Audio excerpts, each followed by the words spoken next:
Vous regardez le Journal de l'Afrique. Bonsoir à tous et bienvenue à la une de cette édition. Une femme à la tête du gouvernement en RDC.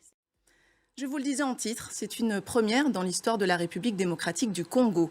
Une femme prend donc les rênes du gouvernement. Judith Suminwa-Tuluka, ex-ministre du Plan, a été désignée par le chef de l'État, réélu, vous le savez, en décembre dernier. Depuis Kinshasa, les précisions d'Aurélie Bazara-Kibangula.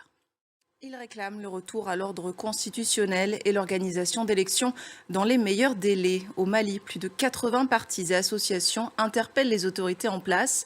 Dans 2 communiqués distincts, ils soulignent que la transition aurait dû prendre fin le 26 mars et n'excluent pas de mener des actions s'ils ne sont pas entendus. La correspondance de Serge Daniel.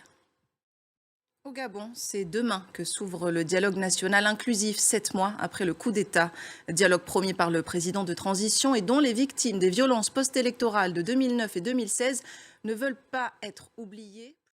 C'était une promesse du président somalien, la modification de la Constitution.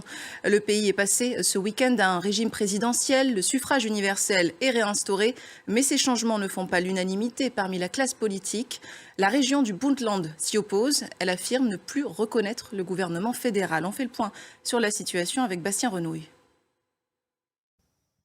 À Lagos, au Nigeria, où en est-on plus de 2 mois après l'interdiction des contenants en polystyrène et plastique à usage unique? Par cette mesure, les autorités espèrent mettre un terme à ce qu'elles qualifient de désastre environnemental, mais il faut du temps pour changer les habitudes. Moïse Gomis. Et on termine ce journal au Kenya, où la pratique de l'escrime est une véritable échappatoire pour des adolescents de la capitale.